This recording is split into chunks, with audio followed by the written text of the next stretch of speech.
Welcome back to another episode of The First Team. I am Joe DeLeone, joined by Ryan Roberts. Today, we're going to be sharing our linebacker rankings. We did a breakdown, specific scouting report episodes on the talented Clemson duo of Jeremiah Trotter and Barrett Carter. And today, as I said, we're going to be revealing how our rankings are going to play out for this summer scouting series for these linebackers. Ryan, I got to say, before we do roll into it, we were texting a little bit this week, and I think one of my main takeaways from this group is that there's not a premier elite player. There's not some crazy prospect that is going to be a top 10 pick, but there's a lot of really good talent. I think that maybe this year's class might break the cycle of what happened last year where we had a lot of guys fall. I think that this year there's going to be a lot of second and third round picks because there's just really steady talent, but maybe not that elite player that'll cap off the class. Well, Joe, I think I ended up watching 13 players for this conversation, and every one of them got a draftable grade for me. I kind of put that into perspective, right? Like I didn't end up with any PFAs or any UDFA grades out of this group that I've watched so far. And yeah, it's only 13. So as we kind of dig deeper, there will be more grades that'll kind of come up. But I agree. I think I was the one that even texted you that like I like this class. Like there's a lot of talent. I mean, my top 5 guys all have at least a third round grade. So I got no first round grades, but got a few seconds, a couple thirds, and then even there was a couple guys that narrowly missed the list that had like early fourth round grades for me as well. So I'm excited for this one, man. I really am. You know how much the linebacker position is near and dear to my heart, as well as one that I am typically pretty good at evaluating, do pretty well for the most part. But this is a quality class, I would say, that has a lot of starters, or future starters, I should say. And if that scouting report episode is any indicator of how this episode is going to go, I'm going to piss you off, which I'm looking forward to. Probably. I'm going to start us off. My number 5 guy that I have in my top 5, I have Jalen Ford from Texas. I was very impressed with Jalen Ford. I love his frame. He's a big kid. He's listed at 6'3", 242 on the website. I think that he's got that ideal big body to play as a Mike. He's got the frame to play as almost as a throwback Mike, but has the athletic traits to play in the modern NFL. I love his closing speed. I love his finishing ability. He's one of those guys where when he makes the right decision, he attacks the football and he comes downhill and he can make those plays at the line of scrimmage. He also can move pretty well in space for his athletic ability, for his size. I'm a little bit, and the last thing that I really love about him, his ability to navigate traffic and work through blocks is great. He's got the size for it. He's got the play strength for it. He is not at all deterred by blockers when he's handling those guys. The one thing for me is that I just feel like he's a very slow processor. And it's not like he's not always guessing. Yeah. I think he can make the right decisions. It's just like, and we've said this before with some linebackers, he's kind of got the dial-up noise going on in his head where he's just figuring it out. Oh, okay, this is where the football is going. And then he closes down. He would be so much better if he decided sooner, and he'd probably be way higher on this list if that were the case. Before we continue on with this video, I just want to tell you folks about an exciting new partnership that we have with this channel with Underdog Fantasy. Ever since I joined, I've been having so much fun. There are so many different exciting games that make watching games during the offseason more exciting. I'm not the biggest basketball fan, but it has made it way more entertaining since I found Underdog Fantasy. And my favorite game to play so far, which I think you should try out, is Pick'em. It is so easy to play. Just pick higher or lower on your favorite player's stats, and you can win up to 20 times your money in a single night. Underdog keeps it simple with their easy-to-use website and mobile apps. Pick between 2 and 5 players to fill out your Pick'em slip. Get every pick right and take home some cold hard cash. Use code HACK, H-A-C-K, HACK, like the name of this channel. Use code HACK to get your first deposit doubled up to $100 by Underdog. Go sign up. You won't regret it. You're going to have a blast. Check out Underdog Fantasy. I also want to tell you folks about our other recurring sponsor that we have on this channel, that being BetOnline. BetOnline.ag, which is all the updated odds, news, and anything for sports betting. It's my go-to source for when I want to be betting specifically on games. I love betting on college basketball or the NBA, especially, again, during the offseason. Always looking for more fun ways to be focused in on some of these other sports. It's betonline.ag and use promo code BELIEVE50. It's promo code BELIEVE50. to get 50% welcome bonus on your first deposit. Bet online, where the game starts. Yeah, I mean, athletic traits, because he's 6'2" and 3/8 verified, 232 pounds in the spring, and 4.65 is what he's expected to run in the 40. So, I mean, he's a good all-around athlete, and he has a good size profile for the position. I had him at number 8, Joe. It's because of what you just said. So I was a little bit lower on him. Not a crazy amount, though, because I really did like the player. I like the traits, I should say. 2021, only a part-time starter near the end of the season. 2022 was really his first year as a starter, and he was the Big 12 Defensive Player of the Year, right? So we're talking about a kid that's only played 1 year of football, so the eyes and the processing and the feel can improve in year 2, obviously. And I hope that it does improve because I like a lot of the athletic traits, but like you said, just a tick slow at times, right? Like there's just some plays where just like you make a tackle for a 2-yard gain, but like if you saw it faster, that might be a 2-yard loss. Like that's the difference, right? So Jalen was a little bit lower.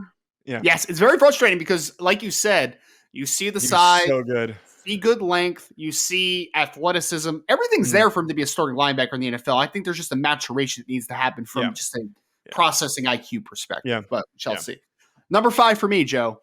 A young man that I think is pretty far along in a couple of the traits I just said. I have Ben Bywater, who's out of BYU. I know he's probably not a player that you even watched, but no, I definitely did not. I don't even know if he was on the list of guys that you sent me. I don't think he was. So I cheated a little bit because he was actually a player that I scouted for RPM data. So I already had some eyes on him. I completely forgot to add him to the list. He had a 4th-round grade from Blesto, so a pretty good grade. He is 6'2" and 3/8, 231 pounds, same size as Jalen Ford, just about. 4.64 verified 40-yard dash, so he's going to run at least 4.6 low, maybe 4.5 high. This kid is one of those traditional BYU players that did take up more of an admission. So he's going to be a little bit of an older rookie. He's going to be 23 or 24 as a rookie. I think that he's not crazy old because he's still only a true junior, but it's a 5th-year player basically at this point.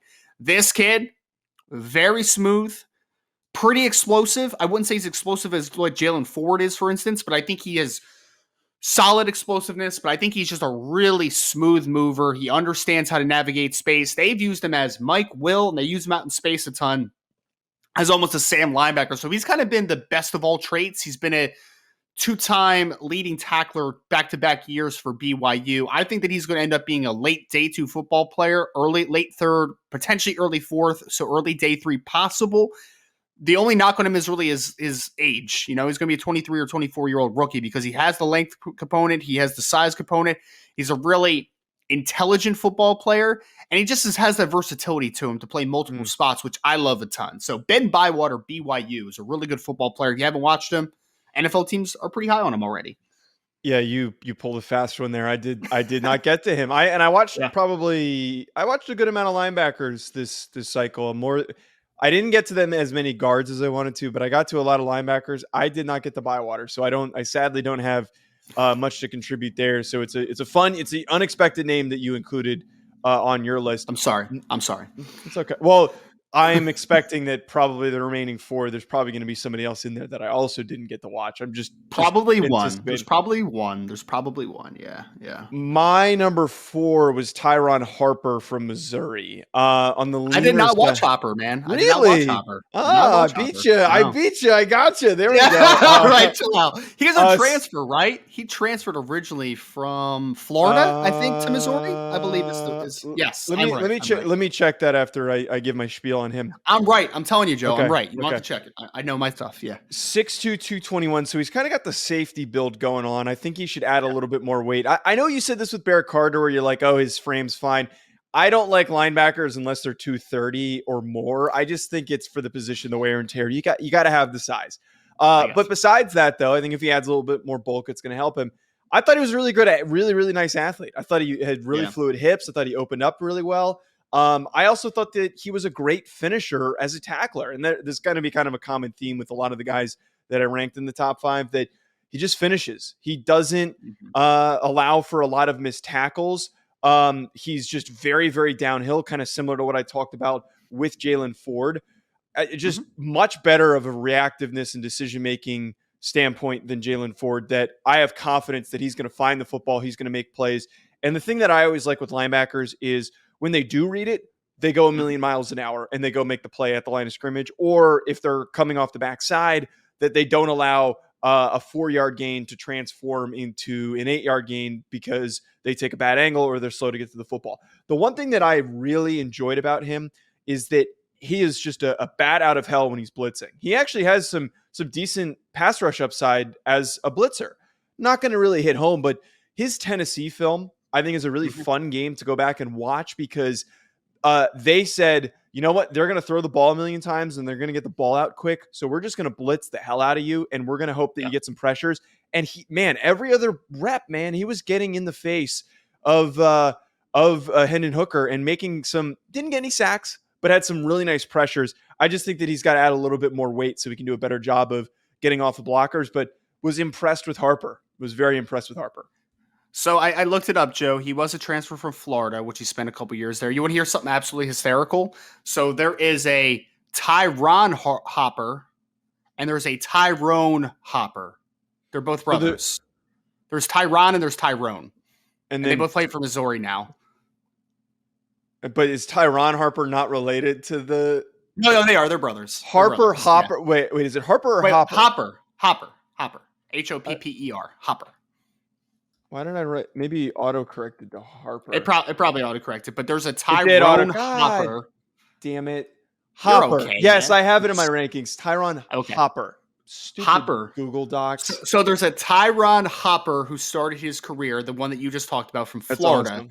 Yeah. And then there's a Tyrone Hopper who is a defensive lineman for Missouri now that started his career at North Carolina. So they're both transfers. They're both brothers. They played at Roswell High School. So there you go, man. Awesome. There's two Hoppers on Missouri. It looks like the other one doesn't really play though. So I don't know. Who's your number 4? This guy was one of the most pleasant surprises I've had recently, Joe. Junior Colson out of Michigan was a guy that I really gravitated towards. What was that face?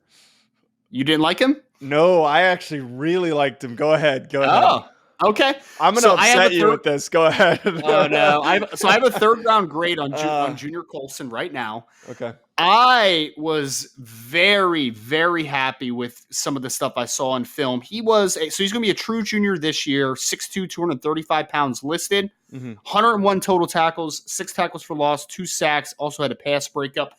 I was really surprised that the passing game numbers weren't better from a pass breakup perspective because I thought he was really smooth getting back into coverage, man. He's got some loose hips. I saw him they almost ran some like Tampa 2 type of stuff where he was kind of playing mid-hole. And I mean, he opens up and his hips are smooth as anything, man. I think he's a really good athlete overall. Frame is good. Like it's developing. I think he was a little light last year, but he's up to 235 pounds now. So I'm excited to see the power profile because I actually thought his power profile was a little bit underrated in my opinion. I thought he had a little bit of pop in his hands taking on blocks at the point of attack. Yeah. The thing I don't like about him though, because I think he's athletic. I think he's loose. I think he actually has really good eye discipline as well. I thought all that stuff checked the box. I didn't think he was overly aggressive as a player. Like I wanted him to really take on blocks more physically. I wanted him to get downhill a little bit more proactively. Like I just wanted him to be a little bit more attack style than what he was. I thought he was a little bit, I want to call it laxed, but he really was just kind of passive in some areas. Because I think that if he puts it all together this year, I was texting Lorenz about this yesterday because I know Lorenz had a decent grade on him this offseason as well. If he puts it together, man, like this kid is probably an early declaration in 2024, most likely. And he's got all the tools, man. Like physically, there's really nothing that you won't like. I mean, like he looks like a bigger version of what like Darius Leonard brings to the table as far as being a super loose, explosive athlete. Again, I want him to be more physical because I think that he has power in his game. Yeah. I just don't think he always uses it enough. Yeah. I'm not going to tell you where he is on my ranking. I'm going to reveal it later. Because I don't want to spoil the fun of this. But you always yell at me when I have to. I don't yell at you. I just asked that like if you could share who your rankings are. But I think we're far off. I will share where you have Junior Colson. I will share for the suspense where he is at a later point in the show. I really enjoyed Junior Colson for everything that you said. I thought he moved so easily in space. His ability to play in pass coverage is fantastic. He moves so freely. I think I'm going to go as far as say I think he was the best athlete out of all of the inside linebackers that I watched throughout this cycle. I was excited by how quick he accelerates and closes down on the football. Like that to me was in a separate tier than the other guys that I watched. Yeah. I get what you're saying with the physicality stuff, but I push back. I don't, just slightly. I don't think that it's a concern for me because there were some plays where it doesn't happen on every play, but there were instances against, I watched Maryland and Ohio State were the big games that I watched on him. He had a really, really good Maryland game. Or no, it was Purdue. Sorry. Purdue, he had 15 tackles. He had a good game against Maryland, though, too. I watched that game. But in short yardage situations, like he was throwing his body all over the place. Like he was really not afraid to get physical. And I saw that physicality. Oh, no, I think there's, I'm sorry for cutting you off, but I think there's power there. I think there's power in his hips. I think there's power in his hands. I just don't think he uses it enough. That's kind of where I'm at. Like, I just think that he needs to be a little more assertive as a football player. If he does, then I think that this kid could be a top 50-ish type of pick. Like, I think that that's kind of upside that he has personally. I think we're on the same page there. I think his athleticism is phenomenal. I will reveal the exact spot. We know where he is already. We know already. Very, very shortly. My number 3 guy is another Big Ten linebacker. I have Tommy Eichenberg from Ohio State. 6'2", 239. He was a little bit of a slow burn. I was able to sell myself on him.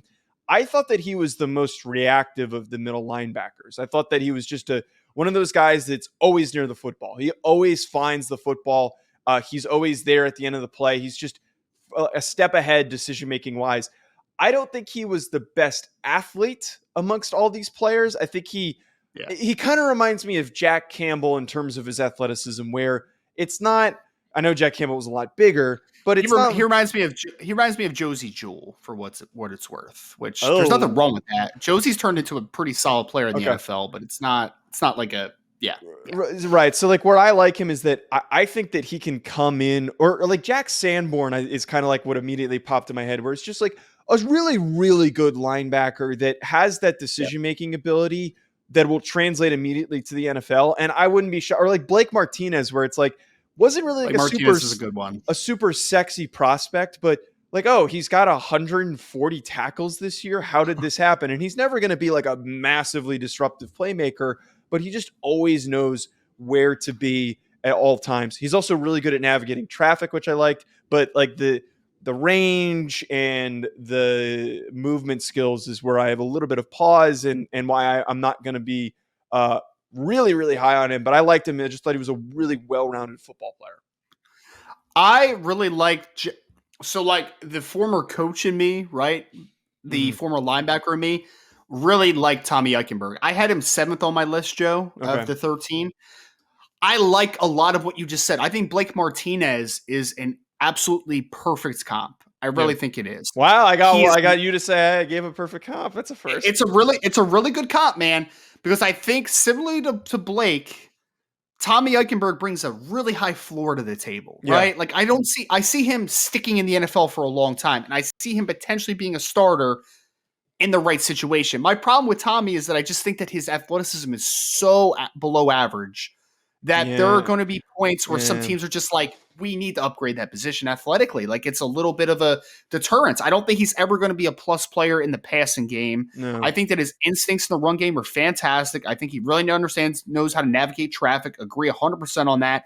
And I think he's functionally okay enough of an athlete to stick. But I think that you're always going to want to upgrade him potentially on the next level, which I think is what's happened with Blake Martinez. It's like, he had a couple nice seasons, but then eventually you're like, some of those stats don't really tell the full story, right? Like, and you need to kind of figure that out type of thing. So I like Tommy. It's just, I think there's limitations to Tommy Eichenberg's game. It seems. I wish. Yes. Can I say this? Yes. I wish, because my number 6 on this list was actually Steel Chambers, his teammate at Ohio State. Yeah. I wish that you could put Steel Chambers' athleticism into Tommy Eichenberg's body. Because if you did, he might be the top guy on this list. Yeah. He might be the top guy on this list because Steel Chambers is a gifted athlete, but he's not quite the processor and navigator that what Tommy Eichenberg is right now. I know you have him a lot lower, but I don't think you and I are too far off because I just see him as a slightly better athlete. I categorized him as an average athlete.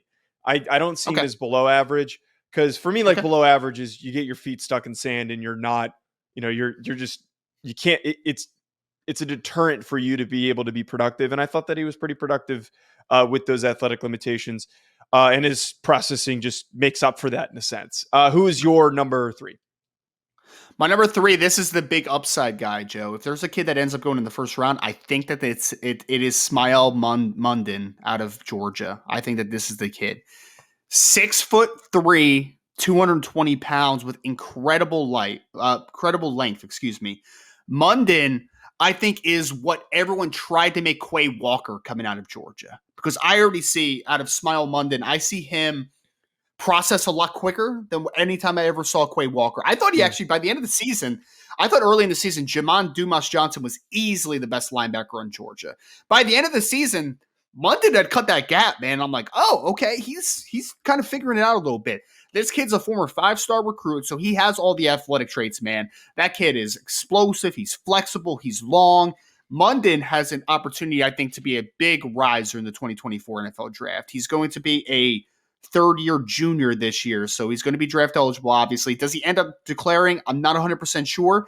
I just know that kid's a freaky athlete on the second level. So if there's anybody that rises to be a first-round pick this year, I think it's Smael Mondon. I think it is, because he has the big sell. He's going to be a multi-year starter at Georgia. He looks the part. He's athletic. Can he become a slightly quicker processor? Because I thought the processing wasn't bad, just needs to improve a little bit. He still needs to understand how to take on blocks a little bit better. But the athletic traits are silly, man. And he improved a lot over the year for Georgia. He was the last guy that I wanted to get to, and I didn't. You didn't get to. And I wish he did. But I was really excited about his teammate, who was my number 2 linebacker, who you mentioned, Jamon Dumas Johnson, who, yes, I mean, the guy is a wrecking ball. He's got 6'1", 245. He has a very thick build, which is perfect for a Mike. I think that for that size, very, very physical. He's got great play strength. Again, wrecking ball play style. And then for the fact that he's 240, I loved his linear speed. I love his close down speed. I love all of that stuff that sets him up to be a very productive inside linebacker. I don't really have a lot of concerns with him being able to move. And I think that he also is one of those dudes that takes on blockers really well because he has great play strength. So just to simply put, Jamon Dumas Johnson, great athlete, great size, good, strong instincts. He, to me, is somebody who fits the billing of just plug and play right away. Really good Mike linebacker in the NFL. I will talk about Jamon Dumas Johnson in a little bit, Joseph. Oh, I wonder where he is on my list. You have Barrett Carter, number 2, who I hate. I have Barrett Carter, number 2 out of Clemson, who is a dog, man. I'm telling you, Joe. I think you need to go back and watch him again, man. I'm telling you, this is the next version of Jeremiah Owusu-Koramoah. This is what this kid is. Mm-hmm. Incredibly explosive, listed at 6'1", 225 pounds. He's got a dense frame.